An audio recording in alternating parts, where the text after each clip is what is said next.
Well, hello everyone once again. Good afternoon. Happy holidays, and thanks so much for joining us.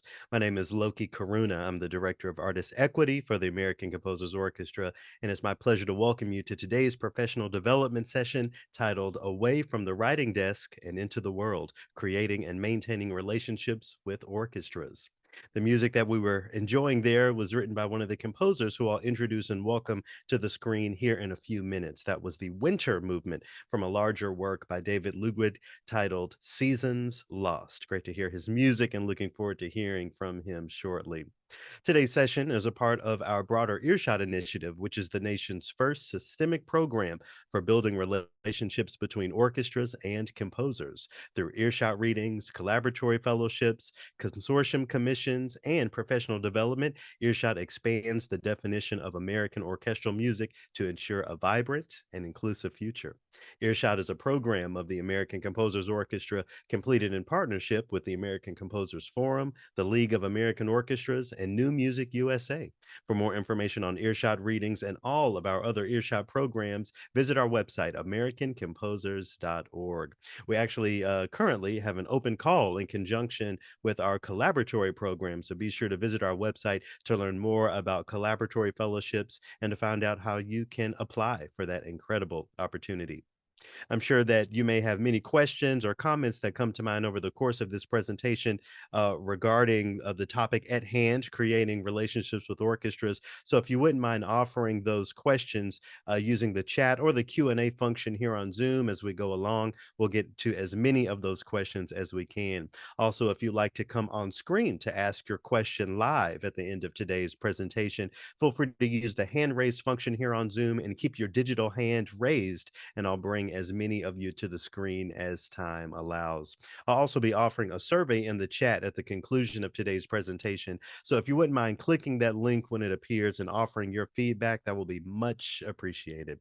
And with that, I'd like to introduce you to today's featured speakers, starting with David Ludwig. David Ludwig's first memory was singing Beatles songs with his sister.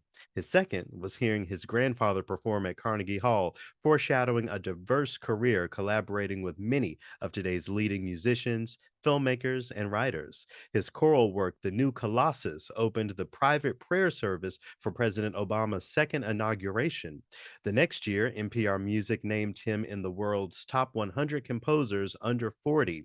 Recently, David has won awards from the American Academy of Arts and Letters, the Chamber Music Society of Lincoln Center, and the Pew Center for Arts and Heritage. He's currently Dean and Director of Music at the Juilliard School, where he also serves on the composition faculty. Please welcome David Ludwig. David, thanks so much for joining us today. Thanks for being here. Thank you very much, Loki. And I am trying to get on video. It just says the host has stopped the video. So there we go. And it's coming. Oh, there you Ta-da! are. Yeah, thank you. Hello, Thank you thanks so for much for joining having us. me. Thank you. Of course, it's our pleasure to have you. And also happy to welcome back Curtis Stewart, praised for combining omnivory and brilliance by the New York Times. Four-time Grammy Award-nominated violinist and composer Curtis Stewart translates stories of American self-determination to the concert stage. As a solo violinist, composer, artistic director of the American Composers Orchestra, professor at the Juilliard School, and member of the award-winning ensembles Public Quartet and the Mighty Third Rail, Curtis realizes a vision to find personal and powerful connections between styles, cultures, and musics. Welcome, Curtis, and thank you for joining us today. Hello. Who wrote that bio? Oy. Oh, no, but it's awesome. Who wrote I that love bio, man? it. I'm just like, Well, thank you both for leading today's conversation, and I will leave it to you for now. Thanks again. thanks so Thank you, much. Loki. Yeah. All right. Well, it's fun to be meeting you here on the interwebs. We're here again. I was actually thinking as we were beginning this, I was trying to think back to some of the first interactions that I've had with orchestras, but also with just other players trying to get music played, and Yeah. what the difference is there. And I don't know if you can remember your first times trying to connect with someone you either didn't know, or what brought you to the orchestra as a composer. Yeah, and first of all, I have to apologize for my just getting over a cold voice and also for my cat. One of four, but this one won't leave me alone. So Well, hopefully the she'll. voice gives you extra gravitas, so that's good. Yes, yes. And then Well, the people cat gives don't you listen. levity, so that's both. So this is a It's all good, about balance. it's Okay, perfect. webinar over. It's all That, about balance. that's right. Uh, so for me, it was actually I was pretty young. The New York Youth Symphony has something called the First Music Prize, which if there are young composers listening, they should really look into it. I don't know what it's like right now, but then it meant a performance of your new orchestra piece at Carnegie Hall, which was pretty wild, actually. So that was my first like publicly performed orchestra work, outside of school. The first time I ever heard my orchestra was when I was at MSM getting my master's degree. And it was part of our assignment. I had won some, competition there to get my piece read. And the mind was blown, and I was like, I got to do this much, much more, much more. And it's humbling, it's exciting, it's scary. And I felt like right then, if I ever don't feel these emotions hearing a new Mm. orchestra piece, I got to get out of the game, because that some element of that never goes away. How about Mm. you? What about Yeah, that's you? interesting. I was actually just thinking about that. That actually, I bet for some people maybe it doesn't feel like that when they hear an orchestra piece for the first time. And I think there is this kind of pressure, at least in the classical world, to, you know, somehow being played by a symphony orchestra is how somehow it's like a stamp of approval in a way. Right, it's true. Um, you know what I mean? And so while that is maybe true in the field, as you know, in terms of how people conceive of it, it's not necessarily true as a composer and as an artist. And so I No, just kind of wanted to maybe potentially dispel that. Um, or my first orchestral work that I actually heard someone else play was this year, 2023 with and amazing. I had just done a gig with Silk Road and Eric Jacobson, and he I did play some solo, improvised solo, and then we started talking about arrangements because his brother Colin does these amazing arrangements, and we were talking about how we could arrange some other classical works for orchestra. So that we ended up doing a whole project reworking um Dvorak five of Dvorak's Slavonic dances Oh, cool. using American for like slave dance rhythms incorporated based on because I'm really into the conceptual thing of like Slavonic versus the American slave and how various cultures have dealt with their own histories of how that their countries came to economic power. Anyway, that's a whole other story. But Yeah, when I first heard the orchestra, I was certainly like I was blown away, first of all, but I was even more daunted about because I'm coming from chamber music land where we get many hours of rehearsal and right. then you know so anyway, that's a long story short. That it sounds like we both came from we had minor privileges as we were coming into the orchestra world. And so I guess in this conversation we're talking about make forging connections. Um, and I Yeah, guess in your case, maybe, building a composer's confidence to apply. And then in my right. case, building the confidence if you're doing something else and you want to make your way over into the symphonic realm, how to build that confidence to just say yes and take that step forward. Yeah. Well, you're right. There's a lot of cachet in writing for orchestra. And I think there was a time where people would read bios of composers and just kind of go straight down to what orchestras have played their music. And Wow. I think thankfully we've moved on in a lot of ways from that because it's not really about the who or the fact that you've had some big five orchestras play your music. It's obviously about what you've done, and now it's a lot broader too. Who are you in your community? What are you contributing to the world? Who's been recognizing you? Who have you recognized? All this, which I think is important. Um, but it's a very good question about how do you first make your way into the orchestra world. And that word privilege is a good one to start with, of course, because so much of appearing on an orchestra program is connected to the the connections that you've made, right? And the personal connection. Something I say a lot is that relationships determine results. And that's very, very true. And it's true in everything that we do. But if you want to write for orchestra, there's definitely some do's and don'ts, and ways to kind of inculcate yourself into an orchestra community. I mean, your story is a perfect example of playing alongside with someone, getting to know them, creating arrangements, and everything's about getting your foot in the door. And then, as they say, the hardest thing is the second performance, right? Right. So Showing getting up, right. yourself established. Yeah. And it's not about necessarily perfection. I don't think I think as you were talking, I loved what you said about it's not just about who's played your work, but the why and the community and the connection that you built around it. And so if you can really speak to that, the concept, and speak to the kind of emotional drive to what's driving your work beyond Yeah. just, oh, I'm a composer and I want my work played.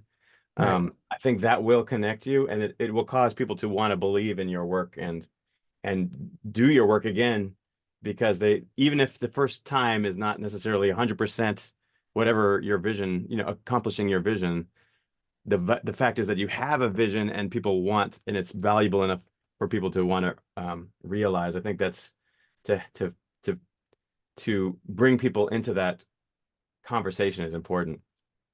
No, absolutely. And look, we live in an era of identity. And so it's not just what you've done, it really does matter who you are, and the persona that you've cultivated and your reputation. Are you easy to work with? Are you a pleasant enough person? Mm. Are you thinking about other people? Are you thinking about your community? What work have you done in your community or other communities? Have you taught? Like, all these things go together to make us who we are. And I think who we are is a lot more important than it used to be, which is a good thing. Yeah, I think so too. Let's I just mean, say it. Yeah. it's both the actual stuff that you make as well as who makes it, I think makes a big difference. Yeah, totally. Okay, so we're developing quote unquote relationships with an orchestra. What does that mean? What does a relationship mean?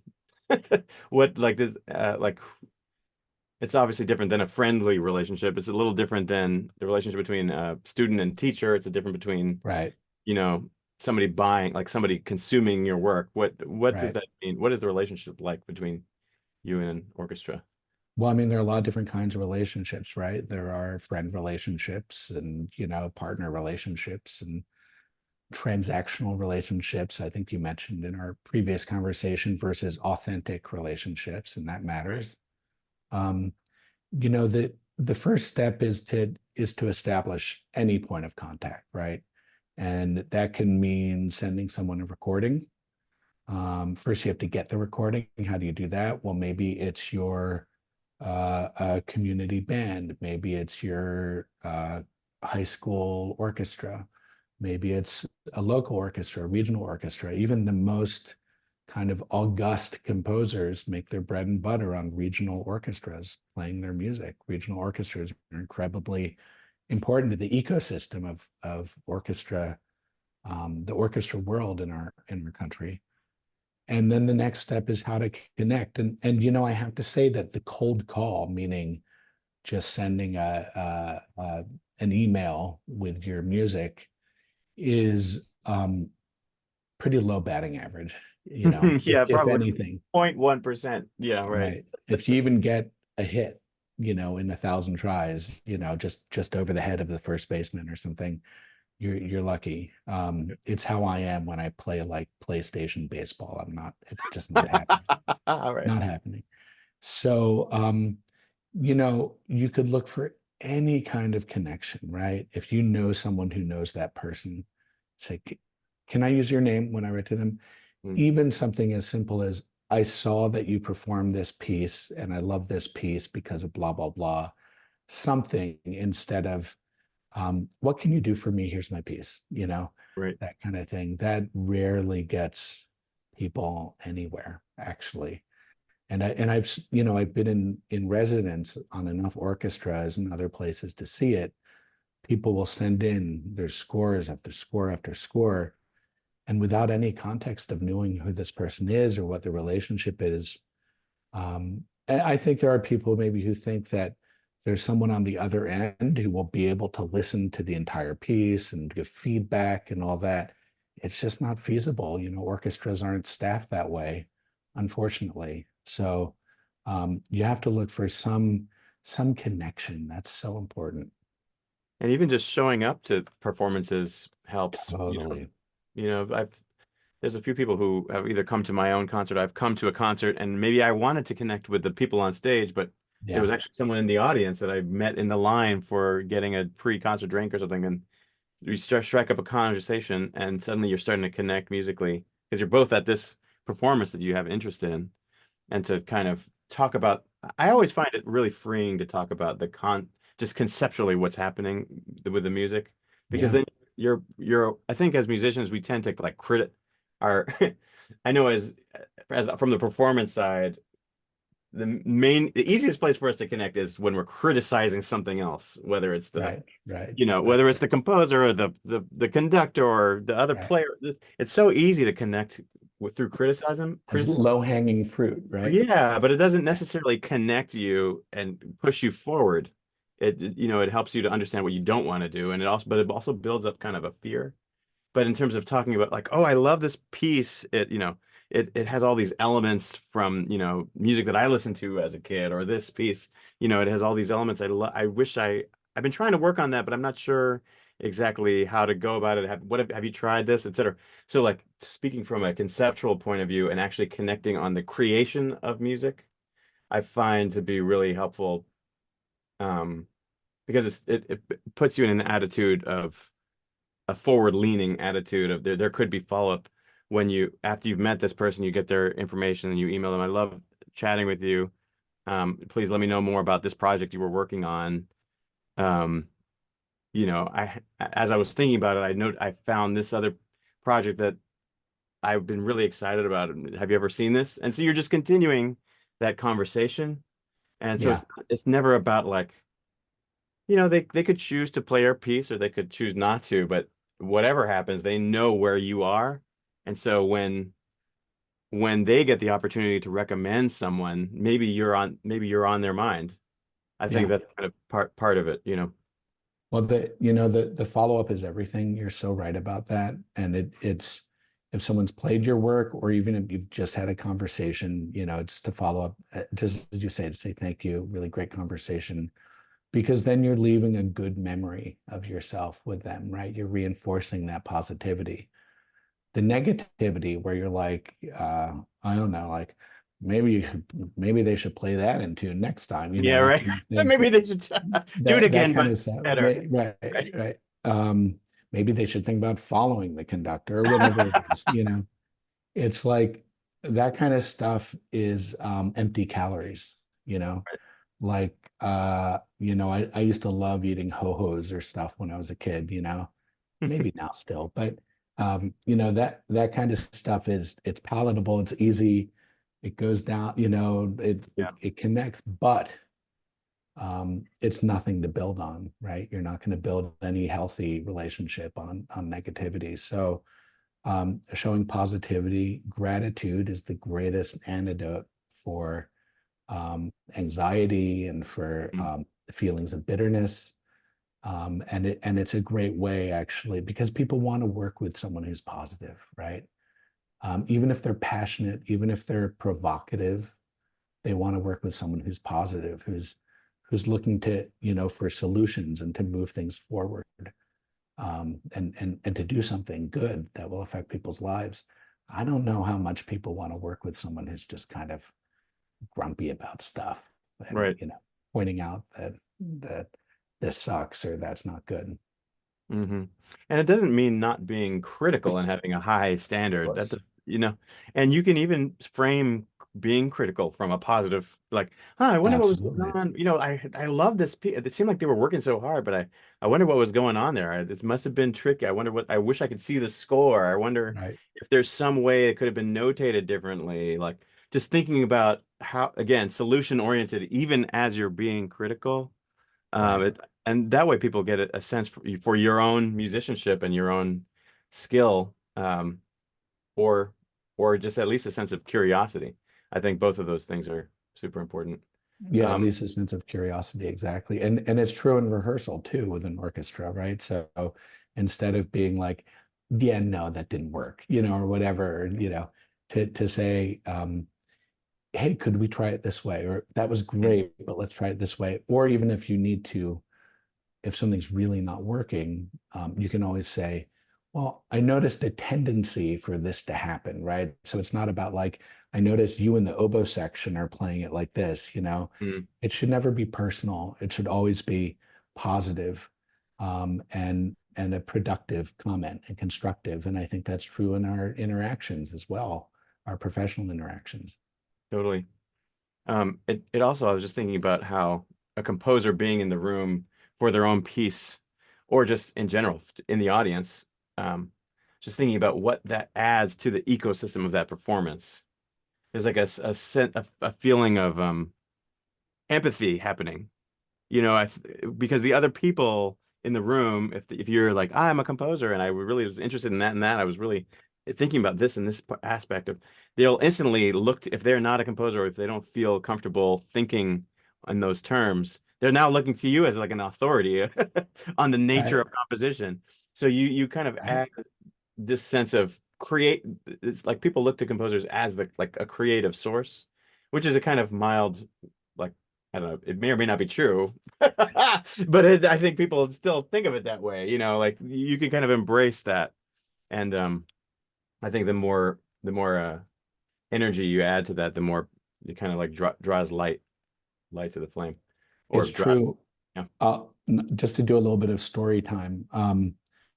I'm in residence with an orchestra this year called the Rogue Valley Symphony, which is it's a small orchestra. It's south of Eugene and Portland. It's a wonderful orchestra, and it's a beautiful part of the world. And like they have the Oregon Bach Festival there and the Shakespeare Festival. Um, they've never in their 60 years had a composer in residence, Mm, not ever. And so it's been incredible going there and getting to know people and meeting with local composers there and people in schools and for the orchestra itself. So like we can never take it for granted that, the unique position we're in visiting orchestras. And so many audience members came up to me and basically were like, oh, we expected you to be dead, that kind of thing. I mean, maybe not in so many words, but that's been their experience. wow.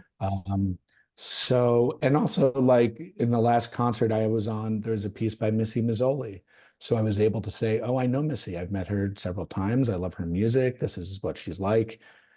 So it's about living connections that way. It's so important.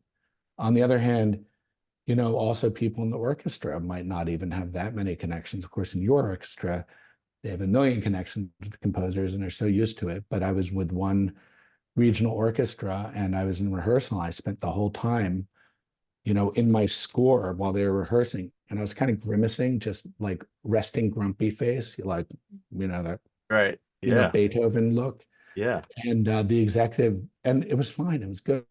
But the executive director came up to me afterwards and was like, you should work on your stage presence, because a number of people from the orchestra came up to me and asked why you were so unhappy with the rehearsal. And I was like, oh, so people are looking at you, and that matters. It Mhm. matters what the energy is that you're putting out. Even if you think it's just you and the music stand, it's really not. People are looking at you, as you say, for like, what's their reaction? What's going on here? What's my relationship to this? So I think it's really important to remember that. What do you say to the composers, or who are a little more, who feel that they are introverted and they don't feel as comfortable sharing that relationship either to their music, or I don't know, is there something to, is there like a quick Yeah. fix? Well, it's hard. I'm actually an introvert. I'm INTJ, so that proves that I'm an introvert, right? Right. Just because you Um, know what that is, yeah. I think right. INF, what's the other one? What's J? What's the opposite of J? I don't know. Uh, INF, F, F, maybe. Anyway, continue. Yeah. Anyway, but so as I understand it, introverts have to build, it's not that they can't be extroverted, they just got to put more energy into it. So for me, I like to kind of take it easy if I can in a day of a rehearsal or a day of meeting people and have a little quiet space for myself or know that I will later so I can recharge my batteries. And then I expend that energy meeting people and, you know, always try to empower myself and realize how important it is to make these connections because relationships determine results. Yeah. Speaking of empower yourself, like before you get to the space where you're meeting people and talking up the talk and thinking up the thoughts, um, maybe we can, what are some things to, before you get to that moment, is there some way that a composer can prepare to feel empowered, like that they have something to share, that they have, so that there's taking time for yourself, making sure you're energized, um, and make sure you have, you're rested for this kind of quote unquote um, networking activity. Right. But maybe for me, there's certain thoughts that I actually have a whole list of things that I think about before I get into social scenarios. So I never feel like I'm running out of ideas. Like Um, what's on that list? Tell me about that if you would. so like I go through the types of so I think about the flow of the event. Like, okay, I'm gonna be in the line. So there's a moment. I'm gonna be sitting in the seat. The people around me, there's a moment. There's gonna be intermission. I'm gonna try to find people that like I think about the actual flow of events. Am I looking for an after party? Am I doing all the I actually plan that out just so that I don't feel like just so I feel like I'm heading somewhere all the time. Yeah. Yeah. There's also I think about why I should trust the people around me, like what is there to trust about the people around me? Like we're all in Yeah. it to make some music, we're all in it to make our careers go forward, we're all in it to try to make meaning of this time in our musical lives, as well as why I should respect the people around me. We all have these different skills, these different ideas, these different perspectives, and how can I both feel like I'm connecting with you and then also respecting what you have to say? And it kind of Right. forces me to listen, and also ask questions that I might not feel brave enough to ask because I might feel stupid, but asking them. But instead, I just ask them because it's a sign. I see it as a sign of respect as opposed to a sign of lack of knowledge. Um, Right. and then there's the three. I read this book, what was it? Laugh, learn, and share. Those are the three. If I had to go through the list, those are the three things that I'm always trying to figure out what I can laugh about, what I can try to share, meaning what are my ideas that I really want to share and talk about, and then how can I learn from the person I'm with. Those are like so those are I'm a maniac when it comes to process, I realized, and those are six of like about 100 things that I ask myself before I get into scenarios like this. Yeah, well, it's asking questions is really important, especially because like we're talking about transactional relationships versus authentic. One of the ways you build an authentic relationship is to ask questions, find Mm, out about the person you're talking to, get to know who they are, what's important to them, and just keep asking questions. And um, I what's this book with a very cheesy title? The How to Win Friends and Influence People or something. right. Yes. But it's actually a very serious book and it's a very empowering book. It just has a very cheesy title. And he talks about how someone was asked about, a conversation they had at dinner and how much they loved having that conversation. And it turns out the other person only asked them questions. So most people really like being asked questions because most people like talking about themselves, not from an ego point of view, but because they like sharing, you know? Hmm. And I think that's very natural and very human. And it's also even more human to listen and respond. That's really important. So like you put the phone away and you make eye contact, and that person's very important to you when you're talking to them.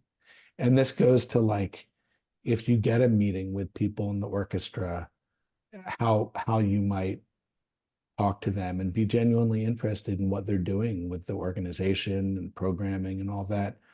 I wouldn't mind if we could talk about like orchestra structure for a moment, if Yeah, that's I was just thinking what that, we like, do. who would you ask what questions? Yeah, it's a great thought. Yeah, and I see Emily Graham has a question too, which we can get there in a second. So I did a program with the New Jersey Symphony like years ago before this Cone program, but in a way it was maybe a kind of prototype thing that this great program they have now with Steve Mackey. And the executive director at the time sat down with us and told us about how an orchestra worked. And I was like, because I didn't know. I was like, I didn't know anything. So they talk about a three-legged stool, right? And that can manifest in many different ways. But one way is you have the executive director and the staff that the executive director represents. That's development, people there to raise money, operations, people who make sure that things are, that the lighting is right and that enough chairs are out, like library, which is so important in orchestra, who prepares the materials, right?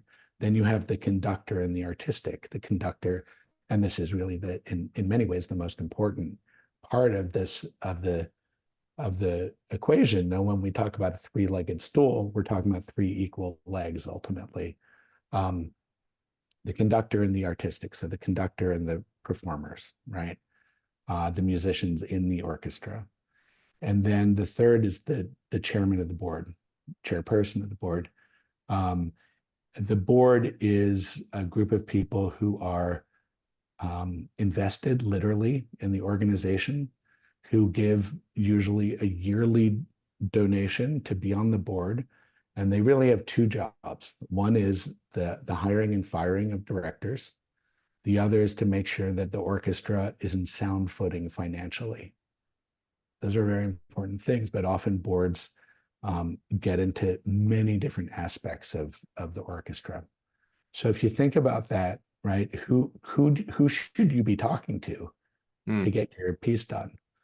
If you have a friend who's on the board of an orchestra, maybe they can get the ear of the executive director or the conductor, perhaps. Excuse me while I cough.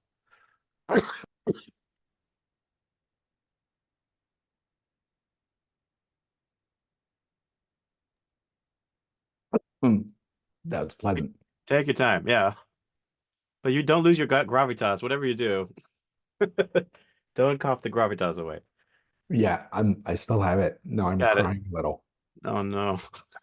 No, it's because I'm so It's emotional because about we're the topic. talking about orchestras, yeah. I'm talking about boards, right? Of course, conductors are in many ways the power base of so many orchestras and programming. But if you think about a conductor of a regional orchestra, sorry, I got a cough again. Maybe you should vamp. I will vamp. Actually, just one other thing that has helped me. This is all really helpful because it's almost like with an orchestra, there's so many different inlets that you could talk to. So if you're talking to a specific player that you know is now a new part of the orchestra, they're your inlet to kind of understand what that orchestra is like, what the culture is like. There's so many questions you can ask about, their services. Do they ever do readings? Is there a concert or a community engagement event that you could show up to and kind of check out that might be meaningful and connected to you? So each one of these inlets is another source for you to ask more questions and Totally, connect. totally. Thank you for covering for me too there. For a moment. What I was going to say also, just in agreement with what you're saying now, Curtis, is a lot of conductors are not making all of the artistic choices of an orchestra. They can't. And a lot of times you'll have a conductor who has multiple positions. So maybe they live in Seattle, but they're conducting in Virginia and Alaska and here, and Texas. So there's actually no way that they could make all the artistic decisions. So often an orchestra will have an artistic administrator, and that person actually holds a lot of the keys. So if you can talk to an artistic administrator of an orchestra, that's a really good way to get in as well, cultivate that relationship. Mm-hmm. And ask those questions. One thing I've noticed as when you're talking to the artistic administrator, they are juggling a lot of, I guess, keys, but also things. Um, so there's a few things that you can have to kind of ease the process. One, just having 2 to 3 kind of ideas in mind, just piecewise. Like if there's something that you're really passionate about, it doesn't have to be a full-fledged idea. Just, um, you know, j- I mean, I have tons of them all the time. I always have to limit it to 2 or 3 because if you overwhelm people, then it's just also too much. That's Um, true. as well as maybe have your website so that either there's some type of sound file or mock-up or a partial score or just something for them to easily, very easily reference. It's not an expression of who you are. It's more just like a very clear, you know how there's when you go to a restaurant, there's some menus are just really easy to read and you know exactly what you want. And then there's other Right, menus right. that are really hard. Try to design a website or a page that is really easy to read because these administrators are looking at so many options that they want to just the lack of clarity will cause them to just look away quickly. Well, Um, it's true. And there's only so much time that they can spend. And so if they come to your website and it's a mess or they can't find your music, they'll usually move on pretty quickly. And it's also true if you're sending music to people, don't expect that they can listen from the beginning to end. Make it as easy as possible. So one click, you know, and even sometimes people will write and say, may I send you some music? Just send the music, right? yeah, right. Make your music as easy as possible to listen to and to see. To that end, we underestimate the importance of YouTube because so many times I've had a piece done and I go to a presenter and they say, "Oh, I saw this piece on YouTube." Like people will look for your music as much on YouTube as they do looking at your website. So that's another thing to remember. In many ways, YouTube and Instagram, but even more YouTube is the most important social media for us as composers. In terms of projects and pitches, I'm totally with you on that. That like, if you come in with like, well, here are 10 ideas I'd like to pursue, people will kind of shut off, right? There's a good thing to remember, which an old teacher said to me at one point, which is to the extent that your goals are specific, your results will be specific. And to the extent that your goals are vague, your results will be vague. So if you come to someone and say, I'd like to write a piece for your orchestra, thanks, thank you. That's not likely to get a lot of traction unless you're biggest famousest composer around. But if you say, I'd like to write a piece for your orchestra, maybe 10 minutes long, having to do with this experience from my background or my family, or this, this piece of art, or this political topic, or this day, this day in history, or maybe it's for a special event, it's occasional music, whatever it is, that specificity instantly puts you in a very different position in who you're talking about, because then they start imagining, oh, well, what if the orchestra did play that on that day? Or we're doing a concert up ahead that's all about this topic and this piece would fit really well in there, that kind of thing. So very good to be pretty specific in your pitches so that people can imagine it, and Mm. imagine it fitting on their programs. That's another thing I've realized for myself. I mean, I'm a person of many slashes, like violin composer, administrator, teacher, quartet player. Like there's a lot of slashes and so I have to help people imagine the stuff that I'm about to create is exactly what Right. you're saying. It's not that they don't have an imagination. It's almost like their imagination is too vast. So you're limiting every time you give somebody an example, you're actually limiting the imagination you're helping them imagine a very specific thing. Right. That's kind of the attitude. And that's also what you're contributing as the composer to their ecosystem. You're sharpening their imagination. And so Totally. your presence is not like, oh, please, sir, please play my piece. It's more like I have this vision and I would love to sharpen this thing with you. If you feel like this is something a direction that you're headed. And it's also, there is an element to it of of just getting it, not just getting your foot in the door, but like we said earlier, that second performance is the hardest. So if you do have the opportunity to have a piece played by an orchestra or large organization, what's your time there going to look like, right? Are you going to show up? Are you going to be a pain in the butt? Are you going to ask for this and that outside of, a contract or whatever? Or are you going to make yourself available and say, you know what, if there are any school, like if this is your thing, if it's not your thing, you can find something else. But is there a school I can visit? Are there board members I can talk to? Can I do the pre-concert talk? Can I stand and talk to audience members? Can I help you do what you're already doing? But the having a composer is a great asset for orchestras, and some of them have realized this and regularly have composers because it's someone coming from a very different angle, and it's something very outside the experience of most concert goers, right? So making yourself available, being a good citizen, and making the experience pleasant for people and memorable is a great way to get invited back, or invited to do a residency, or to do something else. Or maybe you can call them when it's time, if you're putting a consortium together, say, hey, remember that piece a couple of years ago, and you've already followed up and you thanked them and they remember you, and you drop them a holiday card, whatever it is. In many ways, it's the same idea as, in fundraising, they talk about 6 points of contact or 6 touches, where, maybe it's a couple of emails, a postcard, a phone call, that kind of thing. It's all really just about connection. I don't, maybe it's D.H. Lawrence. I don't know who said this, but always connect, so important. And it takes time, it takes effort. And if you're an introvert, it takes a lot of energy. But this is how you build those relationships. Hmm. Well, I'm glad we've solved that. We've given everybody all the tools they could possibly need. Possibly. We've answered all the questions. All the questions anyone ever had. Yeah, we've anything. totally solved it. Congratulations. We're a very good team that way. I would love to invite Loki back for a little bit of Q&A. Yes, thank you for that really great conversation, Curtis. I love that you describe yourself as a man of many slashes. I definitely understand what it's like to have your foot in many different corners of the industry. So thank you for that. All right, well, I think to get us started with the Q&A, maybe we can start with Emily's question in the chat that basically speaks to ensuring that a piece fits the requirements of a specific call, considering that many pieces of music are read for the first time through some sort of call for scores.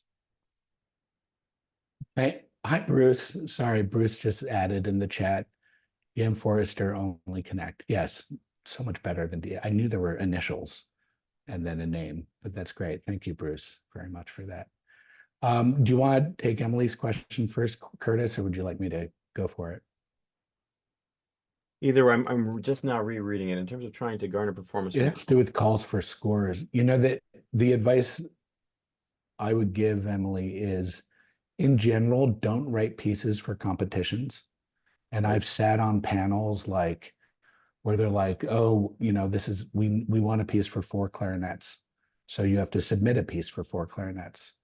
And then people write a piece for 4 clarinets, and then they don't win. And then they have a piece for 4 clarinets that might not get played, or some, so I think the competitions where they just ask you to send in music, maybe it's like, it's a wind quintet, and then they just want to hear your wind writing. That's a little different. But if it's on a certain text also, to me, that's not a great effort, because it's hard to win competitions. And as Bartok said, competitions are for horses.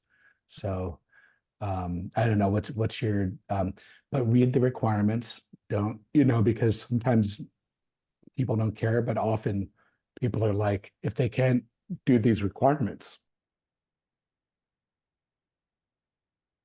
I'll vamp. I think for me, I treat competitions in general, from whether I'm from player or composer. It's like, do what's going to push you forward. So if there's a piece, even I just got a commission recently to write a piece for wind quintet and blah, blah, blah, blah. So I did that, and I was worried that it wasn't going to get played again. So I actually wrote an OC. I wrote it was two pieces in one. I pretty much there's a great piece by Paul Wianco for essentially string for expandable and contractible string septet. So there's a string quartet. You can add a violin. You can add a cello, and then you can also add another violin or another viola. And so the piece is many pieces in one. And so that is first of all a great exercise, but it's also so if I for that the piece for wind quintet, I ended up adding string quintet, piano, and percussion. And so I wrote both pieces. I felt like they both worked. And actually to the commission, I submitted both. And then the one I wanted to get played is the one that's getting played.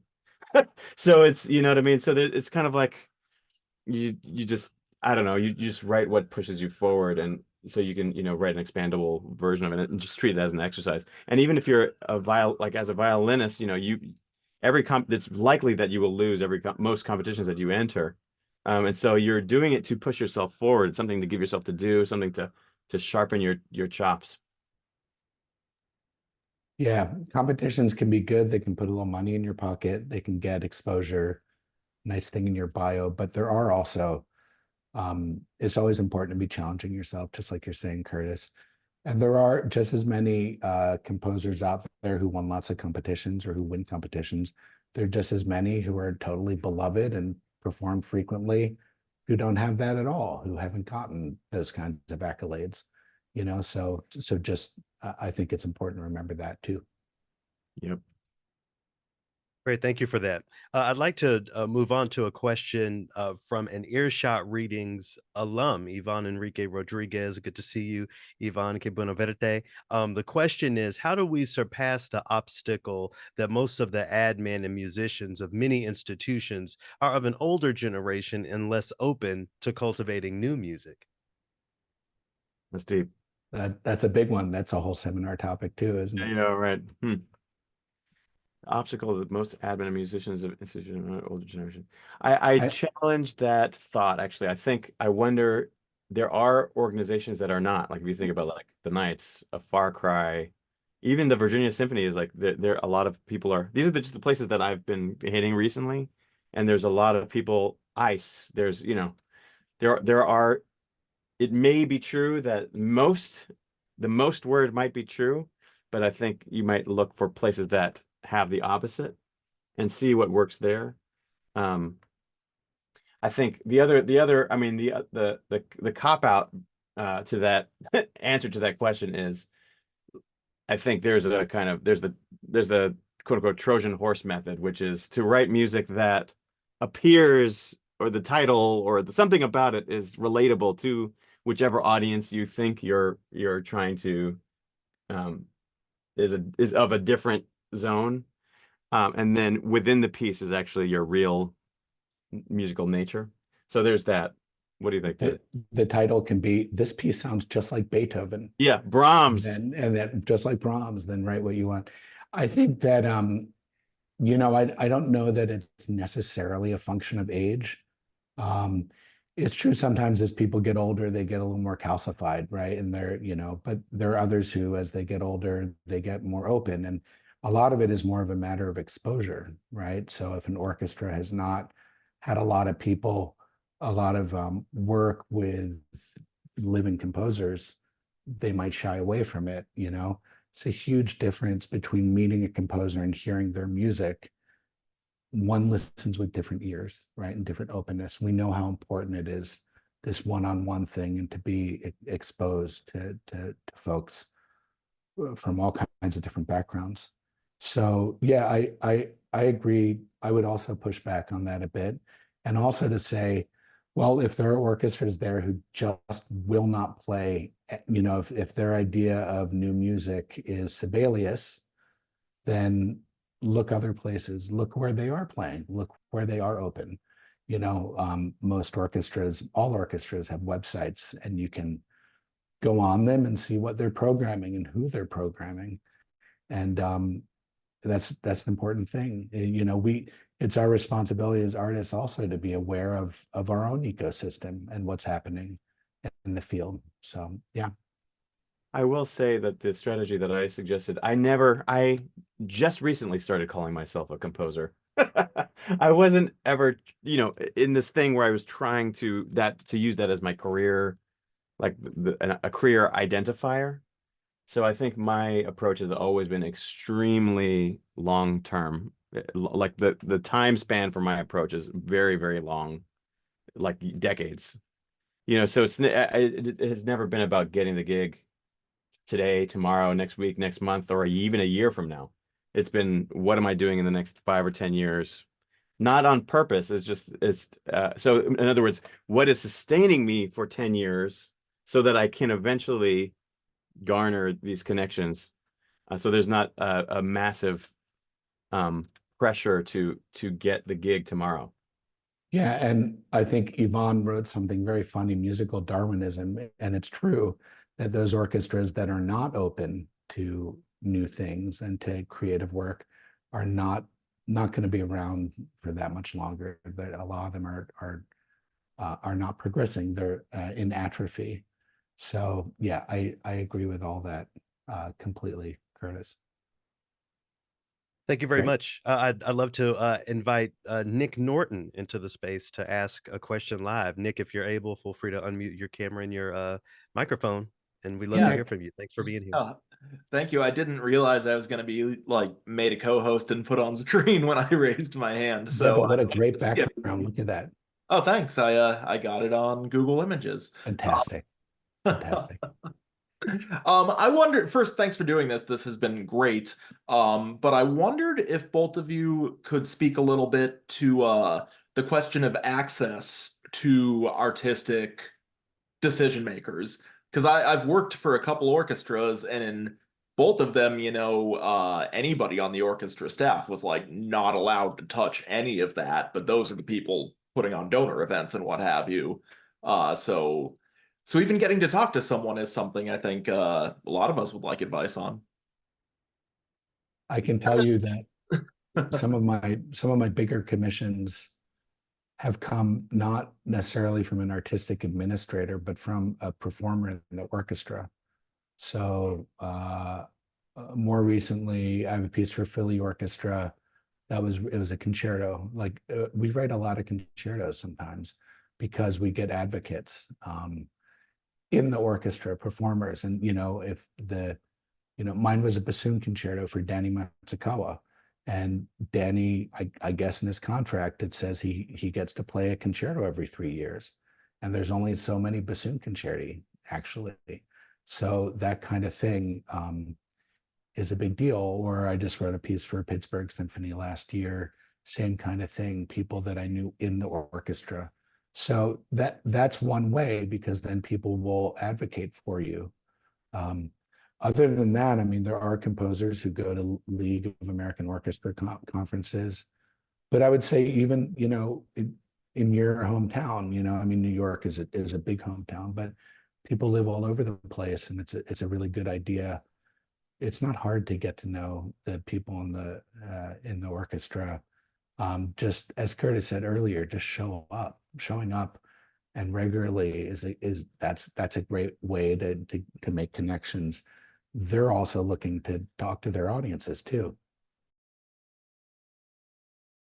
I've kind of treated, my career kind of like as I don't know if you ever watched The Price is Right, but there's one game on The Price is Right. I don't know if I've said this. Have I said this in a room with you, Loki? There's a couple things that I always say over and over again, and I'm sure Loki's like tired of it. Anyway, this is one thing I've said a lot, which is it's like the game Plinko. That's the game where you guess a I lot of love things. that. I love that. And the little thing, Yeah, and I'm you get the so with you. chips. Whatever the chip might be, the chip might be your website looking beautiful. The chip might be a commission you got. The chip might be, oh, I'm in this room with this person. The chip might be, you get all these kind of little chips. And then you go up to the top of the Plinko machine and you drop that chip. That's all it is. And so like you just by showing up, you gain a chip.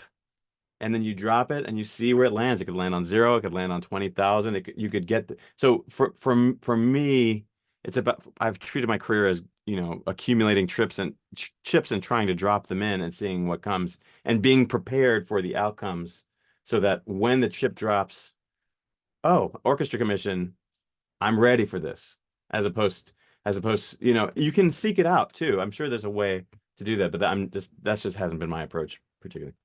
I think more and more, you know, and we shouldn't just talk about professional orchestras. There are some excellent amateur orchestras. The root of amateurs, love, of course, ama, and then school orchestras, and sometimes a college orchestra or high school orchestra might be thinking much more inclusively in terms of programming, which is incredibly important, and really the future of our art to be thinking that way. And I think, and it's anecdotal, and the plural of anecdote is not data. I know that, but uh, I'm seeing, and I don't know, Loki or Curtis, if you agree, I'm seeing positive movement in orchestra programming by and large, and in some orchestras that historically the composers were kind of off in the corner. I'm seeing a little more centering of composers. I'm seeing a little more inclusivity, at least some movement in a positive direction. Overall, I don't know if you both agree with that or not, but that's a good thing for composers and audiences while we're at it. I would say there's always a long runway toward progress, but certainly there has been some positive movement. I would definitely affirm that. Thank you.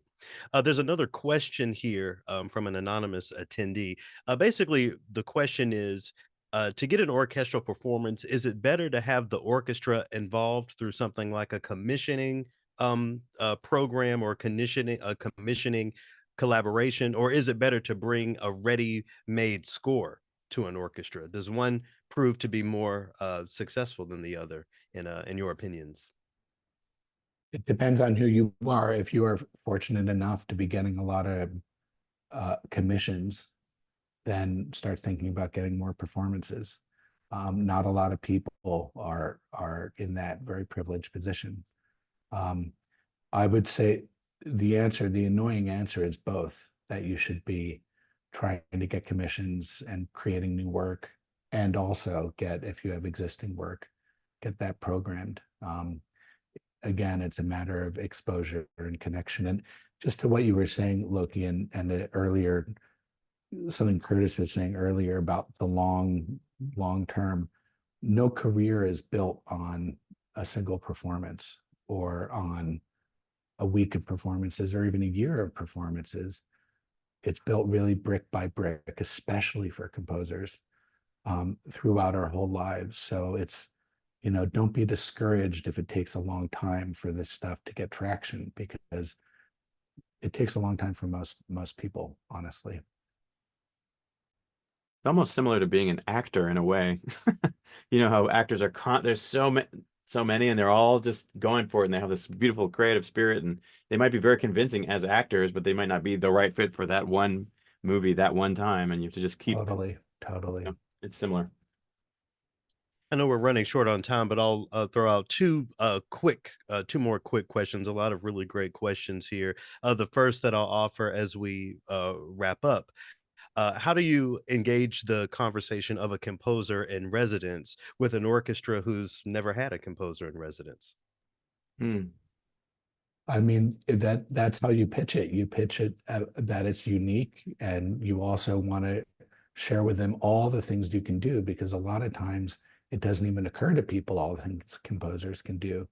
One thing I do is a musical improvisation kind of game that I brought into schools and cities and country, and, you know, uh, kindergarten, graduate schools, whatever. And you can just go all over the place and connect the orchestra to these places. Basically, you're an ambassador, and show them how you can be an ambassador and an advocate. And you might even have some things where you've done that in the past.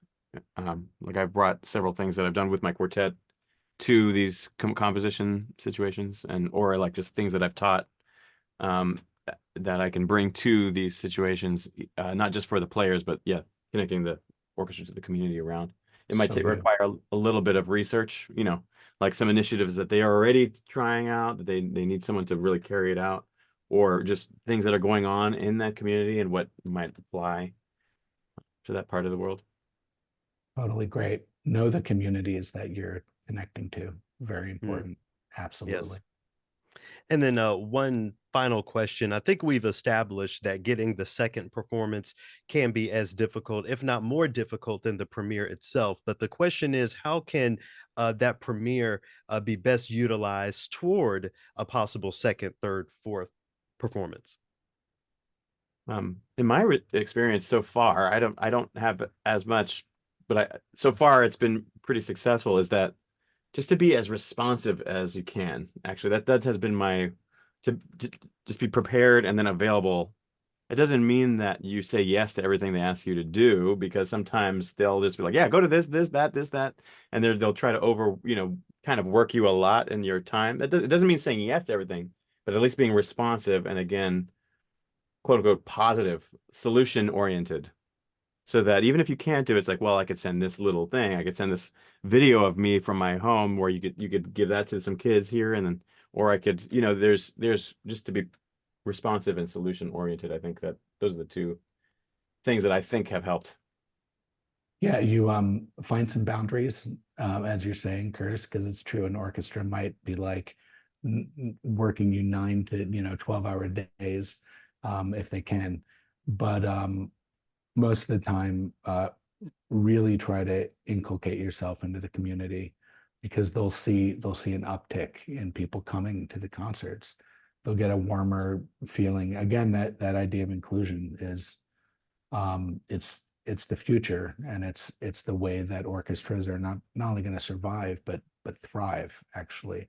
So that a lot of the work, in my mind, is about inclusion. About, you have three circles: people who love the orchestra, people who are involved with the orchestra and come to concerts, and then people who don't know that they love the orchestra yet.